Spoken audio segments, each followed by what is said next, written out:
누가복음 23장 1절부터 12절까지 교독하겠습니다. 누가복음 23장 1절부터 12절.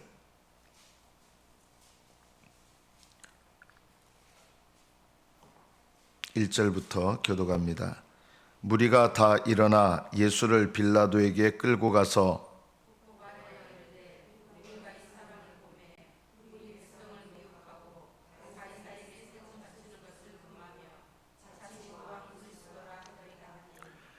빌라도가 예수께 물어 이르되 내가 유대인의 왕이냐? 대답하여 이르시되 내 말이 옳도다.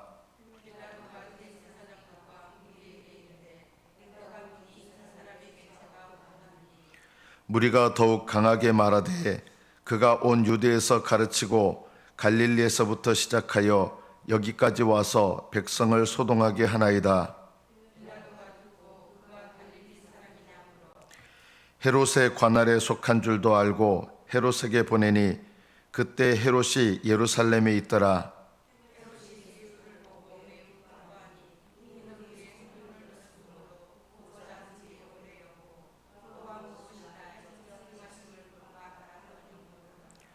여러 말로 물으나 아무 말도 대답하지 아니하시니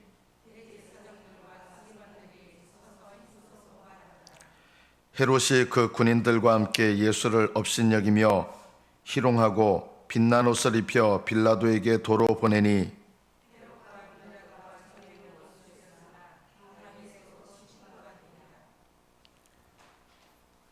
여기까지 받들어 읽겠습니다. 예수님을 둘러싸고 있던 무리가 다 예수님을 빌라도에게로 끌고 갔습니다. 빌라도는 세상의 총독입니다. 세상의 힘에 빌어서 예수님을 고발합니다. 고발할 내용이 있어야 되잖아요. 세 가지 내용으로 예수님을 고발합니다. 그리고 예수님을 이 고발하는 목적이 뭐냐면 예수님을 죽이려고 하는 거죠. 사형시키려고 하는 것이죠. 세상의 힘을 빌어서 예수님을 사형시키려고 하는 겁니다. 그러면 로마법에 저촉이 되는 것이 있어야 됩니다. 로마의 지배를 받고 있으니까. 그래서 로마법에 의해서 예수님을 사형시키려면 그에 합당한 죄가 있어야 되잖아요. 그래서 죄를 만들어냅니다. 고발 내용이 세 가지였습니다. 첫째, 우리 백성을 미혹한다.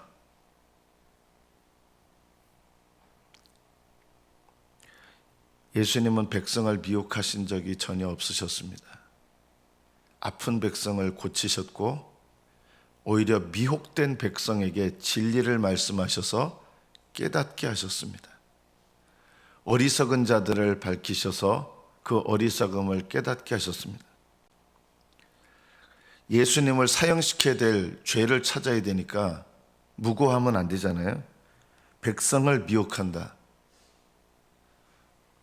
두 번째, 가이사에게 세금 바치는 것을 금하였습니다. 이 사람이.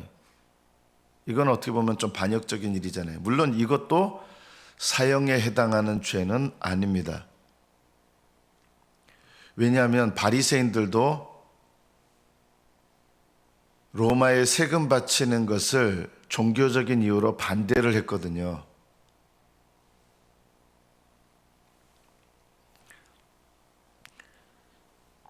여기 대제사장들과 서기관들을 중심으로 고발을 했습니다. 바리새인들도 이 중에 있었다 그러면 로마에 세금 바치는 것을 금하였다. 이런 고발 내용으로 고발하진 않았을 거예요. 바리새인들도 로마에 세금 바치는 거 반대했거든요.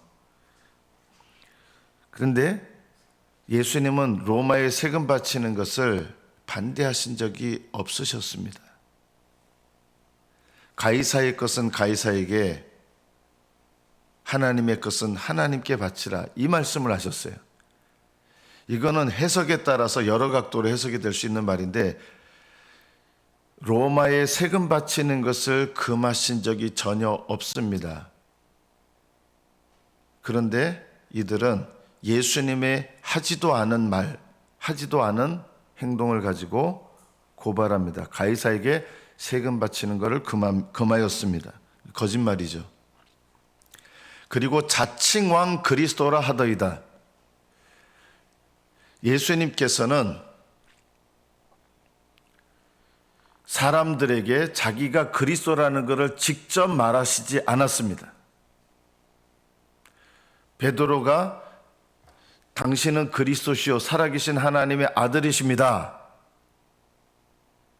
바요나 시몬아 네가 복이 있도다. 이것을 너에게 알게 하니는 사람이 아니라 하나님이시다. 그러나 예수님께서 직접 사람들에게, 물론 왕이십니다. 메시아입니다. 그러나 예수님은 사람들에게, 무리들에게 직접 내가 메시아다라고 말씀하신 적이 없습니다. 메시아가 아니라서 그런 게 아닙니다. 사람들은 쓸데없이 말꼬투리를 붙잡고 왜곡하는 것이 있기 때문입니다. 여러분이 삶을 살아가다 보면 그런 일들을 많이 겪게 될 것입니다. 내가 한 말이 아니거나 또는 내가 한 말을 왜곡해서 전혀 그 말의 본뜻하고는 다른 뜻을 말합니다. 그런 일들을 비일비재하게 경험하게 될 것입니다. 특히 하나님의 일을 하는 사람들은, 하나님의 뜻을 좇아 행하는 사람들은 이런 일들을 많이 겪게 됩니다. 자기 스스로 자기를 왕이라 했고 메시아라 했습니다. 그리스도라 했습니다. 예수님께서 어제 본문에 보면 너희가 내가 그리스도라고 말하고 있느니라 이렇게 하셨지, 그들이 사실은 그들에게조차도 예수님은 나는 메시아다 이렇게 직접적으로 말씀하신 적이 없으십니다. 그러니까 지혜로운 것이죠. 예수님은 세상법에도 어긋나는 법이 없으신 분입니다.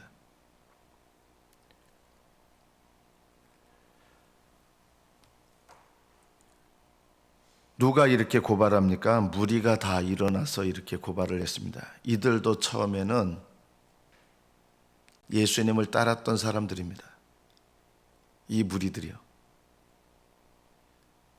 예수님이 기적을 행할 때 있었던 사람들입니다. 거의 대부분. 우리가 이 본문을 통해서 우리에게 적용해야 될 것이 무엇입니까? 사람을 신뢰하지 말라는 것입니다. 이 말을 또 여러분 오해하실 수도 있습니다. 사람을 신뢰하지 마십시오. 이 말은 누구도 믿지 마세요 이런 말을 하는 게 아니라 하나님만이 의지할 대상이다라는 거예요. 사람을 신뢰하지 말라는 말은 또 무슨 뜻인지 아십니까?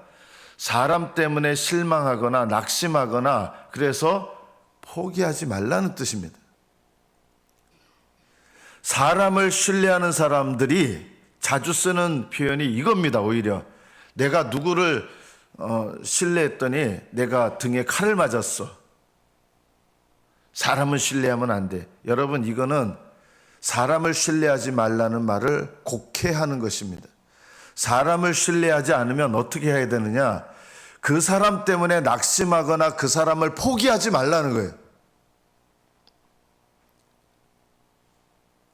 사람은 신뢰할 대상이 아니기 때문에 나를 실망시킬 일도 합니다.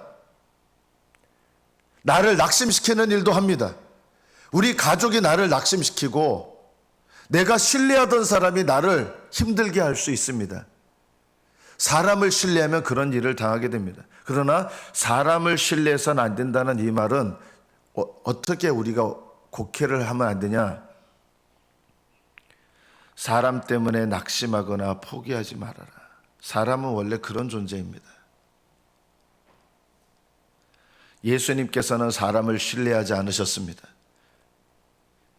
그래서 십자가를 지시는 일에도 예수님은 포기하지 않고 낙심하지 않고 죄인들을 위하여 끝까지 십자가를 감당하셨습니다.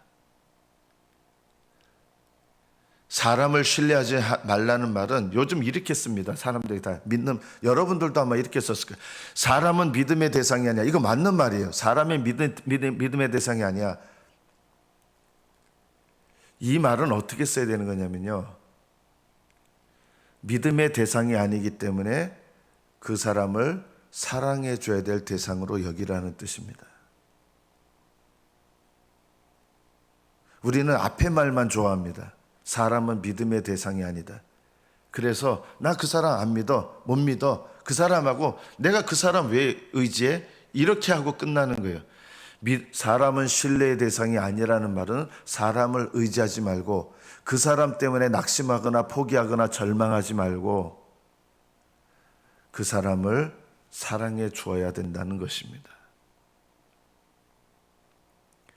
신뢰의 대상이 아니라는 말은 그 사람의 어떤 행동에도, 나를 실망시키는 말과 행동에도 불구하고 그것 때문에 절망하고 낙심하고 네가 해야 될 일을 포기하지 말고 끝까지 그 사람을 위하여 내가 해야 될 사랑의 행동들을 감당하라는 것입니다. 이것이 사람을 신뢰하지 말라는 말의 진정한 본뜻입니다. 여러분, 가정에서 남편이나 아내를 신뢰하지 마십시오. 의지하지 마십시오. 이 말을 오해하면 어떻게 됩니까? 남편 믿지 마세요 이렇게 하고 끝나면 이거는 곡해하는 거예요. 이게 무슨 말이냐면, 여러분의 아내나 여러분의 남편은 신뢰의 대상이 아니라 사랑해 주어야 될 대상이고 섬겨야 될 대상이라는 것입니다. 자식도 신뢰하지 마십시오. 자식 때문에 낙심하게 됩니다. 자식도 사랑의 대상입니다. 내 자식이 내 마음을 아무리 아프게 한다 해도, 그리고 나를 실망시킨다 하더라도 낙심하거나 포기하지 마십시오. 왜냐하면 자식은 사랑의 대상입니다. 그래서 포기하지 말고 기도해야 되는 것입니다. 낙심하지 말고 기도해야 되는 것입니다. 여러분의 남편이나 여러분의 아내가 나를 실망시킨다고 해서 야, 사람은 신뢰의 대상이 아니야, 이거는 곡해하는 거예요. 거기서 끝나는 게 아니라, 사람이 신뢰의 대상이 아니라는 말은 그런 행동과 말을 해서 나를 실망시키고 낙심시킴에도 불구하고 내가 포기하지 않고 그 영혼을 섬기고 사랑하는 일을 계속 해야 된다는 것입니다. 이것이 예수님께 우리가 배워야 될 일입니다. 예수님은 자기를 고발하는 이 무리들을 보시면서 내가 십자가 지는 거 아무 소용없어, 내가 이들을 위해서 십자가 져서 뭐해, 이렇게 하지 않으시는 거예요. 예수님은 낙심하지 않으시고 포기하지 않으시고 사람을 신뢰하지 않으시고 오히려 자기를 저주하고 세상이 자기를 버리셨지만 예수님은 그 버림당하심을 기꺼이 받아들이시고 끝까지 십자가를 짊어지셨습니다. 이것이 오늘 본문을 통해서 우리가 배워야 될 내용입니다.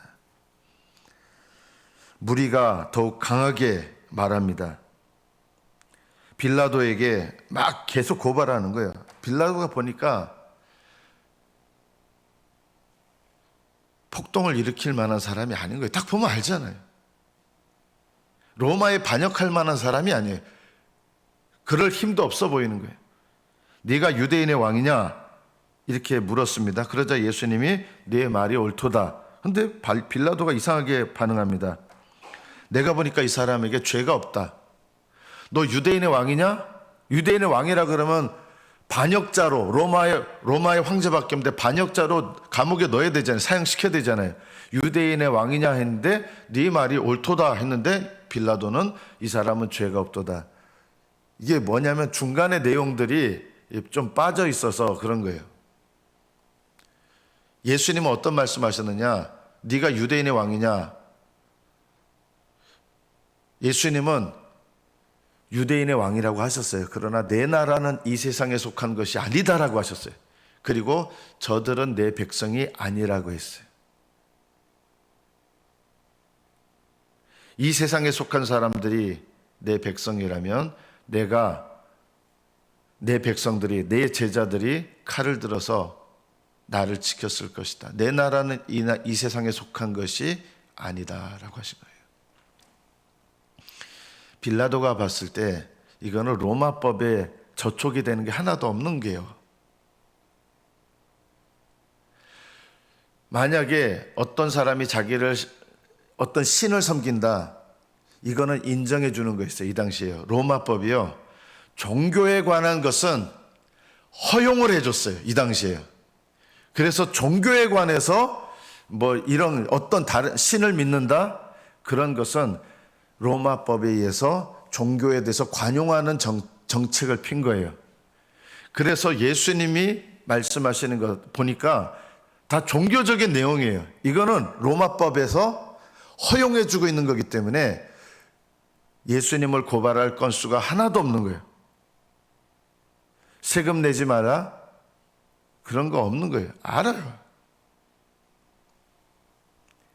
백성을 미혹했느냐? 그렇지 않아요. 빌라도가 봐도 예수님은 아무 죄가 없는 거예요. 그래서 이 사람은 아무 죄가 없다 했어요. 그러나 무리가 더욱 강하게 압박을 합니다.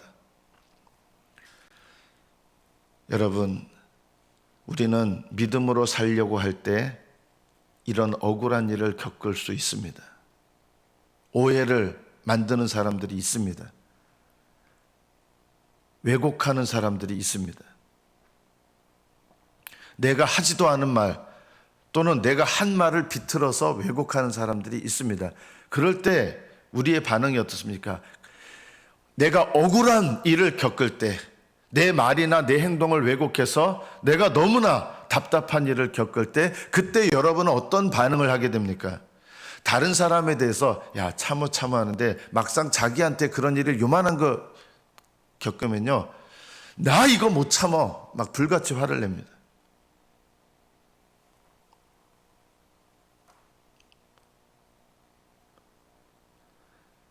내가 억울한 일을 당할 때 내가 나타내는 반응이 내 신앙입니다.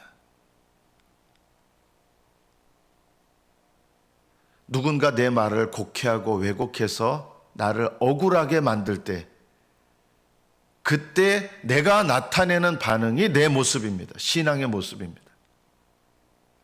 예수님 입장에서, 여러분이 예수님 입장에 있다면 얼마나 억울하겠습니까?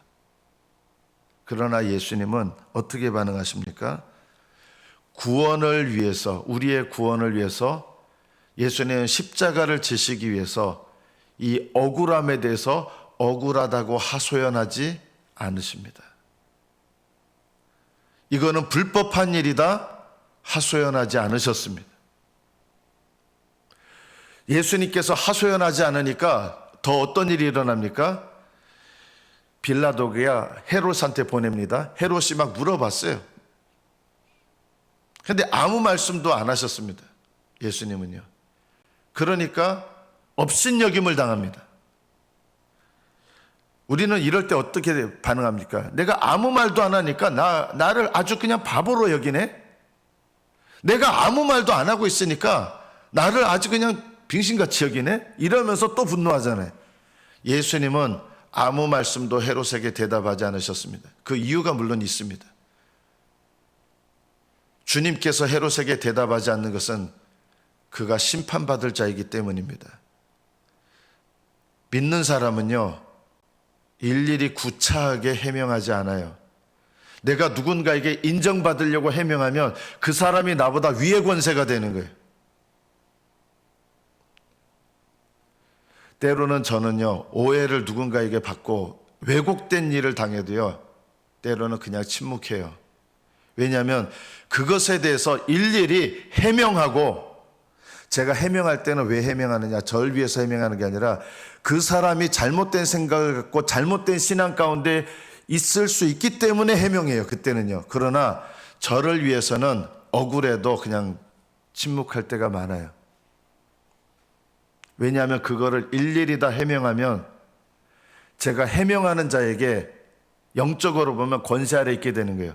여러분, 영적인 사람들은 일일이 해명하지 않아요. 억울해도 일일이 해명하지 않아요. 언젠가 해명할 때가 와요. 어디서 해명하는지 아십니까? 나중에 하나님 나라의 재판에서 다 드러납니다. 신령한 사람들은 억울하다고 해서 그 억울한 거를 일일이 밝히려고 다 돌아다니거나 그렇게 하지 않아요. 억울함을 겪어냅니다. 왜냐하면 하나님께서 이 억울한 상황도 나에게 허락하셔서 이 억울한 상황 속에서 내가 하나님을 위하여 어떤 반응을 하는가를 훈련하실 때가 많기 때문입니다. 때로는 답답하고 억울한 일을 겪을 때 내 말이 왜곡되거나 전혀 내 말을 왜곡해서 나에 대한 이상한 소문을 만들 때 그것을 일일이 다 해명하려 하거나 견딜 수 없어 돌아다니면서 내가 그렇게 안 했어 이렇게 말하려고 하지 마십시오. 언젠가 때가 되면 하나님께서 해명하게 하실 때가 있습니다. 이 땅에서가 아니라면 하늘나라에서 해명해 주실 때가 있습니다. 여러분이 믿음으로 살다 보면 갖가지 오해를 받게 될 때가 있습니다. 어떤 때에는 말해야 될 때가 있습니다. 그러나 어떤 때에는 억울해도 침묵해야 될 때가 있습니다. 억울한 것을 견뎌내야 될 때가 있습니다. 오늘 말씀을 통해서 이 사람이 백성을 소동하게 합니다. 예수님을 어떻게든 사형시키려고 소동시킵니다. 나라의 기강을 문란하게 합니다. 폭동을 일으킬 준비를 하고 있습니다. 폭동을 일으킨다는 거예요. 이 사람이. 그래서 이 사람 죽여야 된다는 걸 계속 강변하는 것이죠. 누군가 어떤 악한 목적을 가지고 나를 비방하고 나를 힘들게 할 때가 있습니다. 그럴 때 내가 그 비방이 내가 들을 만한 것이라면 내가 회개해야 됩니다. 그 비방이 말도 안 되는 억울한 것이라고 할 때 하나님께 하나님 이것에 대해서 제가 말하기를 원하십니까? 침묵하기를 원하십니까? 억울하고 답답한 것을 견뎌내야 될 때도 있는 것입니다. 그러면 견뎌내야 됩니다. 하나님께 맡기고 의지하셔야 됩니다. 오늘 마지막 본문의 말씀을 통해서 우리가 깨달아야 될 것이 있습니다. 빌라도와 헤롯이 원수였는데 예수님을 조롱하는 일에 함께하다 보니까 당일에 서로 친구가 됐다 그랬습니다. 세상적으로 원수였던 사람들이 예수님을 대적하는 일에는 동료가 되는 거예요.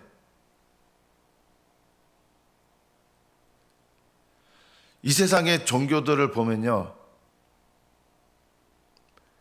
다 종교들은 받아들여야 됩니다 하는데 사실은 예수 그리스도를 믿는 것은 못 견뎌내요.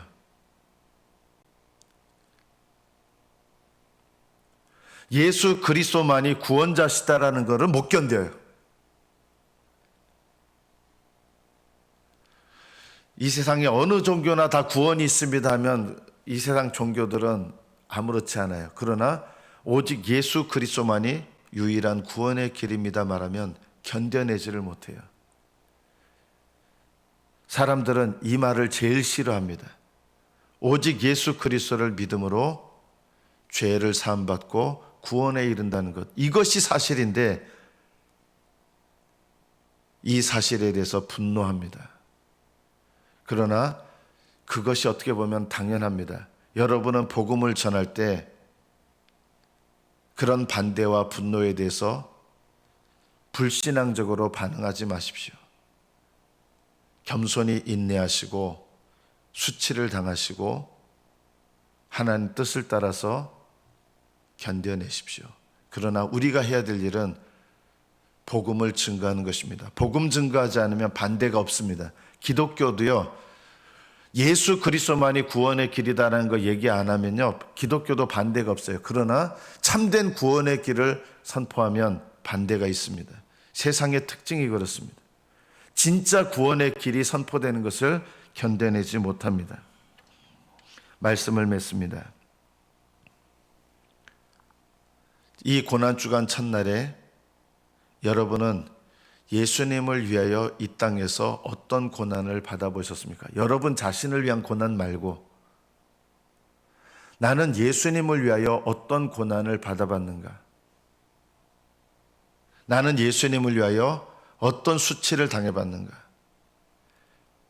여러분이 예수님을 위해서 수치와 고난과 핍박을 당한다 해도 주님께서 나를 위하여 당하신 것에 비하면 아무것도 아닙니다.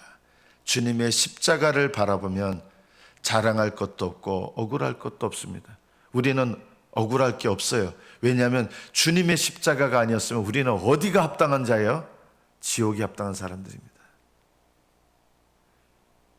우리는 예수 그리스도의 십자가만으로도 우리는 범사에 감사할 일이 있고 범사에 온유해야 마땅하고 우리 자신의 어떤 공로도 없다는 것을 기억하며 살아야 마땅합니다. 예수님의 십자가를 바라보면 그 어떤 고통도 견뎌낼 수 있어야 마땅합니다. 우리는 영원한 지옥의 고통이 합당한 자들이었습니다. 내가 이 땅에서 잠시 살아가는 동안 고통을 받고 주님을 위해서 수모와 멸시를 받는다 해도 주님께서 나를 위하여 받으신 것에 비하면 나는 아무것도 아닙니다. 여러분, 십자가를 바라보시며 이 세상에서 여러분이 겪는 일들에 대해서 너무 화를 내거나 분노하거나 하지 마시고 주님의 십자가를 바라보면서 오히려 주님의 십자가 앞에 겸손히 나를 내려놓으며 주님을 위하여 주님께서 나에게 허락하시는 여러 가지 고통과 핍박 속에서도 견뎌내시고 승리하시고 그리고 주님을 위하여 내가 견뎌낸 것 주님께서 또 인정하실 때가 있다는 것을 믿으시면서 인내와 겸손과 사랑으로 여러분 주변과 가족들을 대하시면서 십자가로 승리하시는 믿음의 삶이 되시기를 축복합니다. 기도하겠습니다.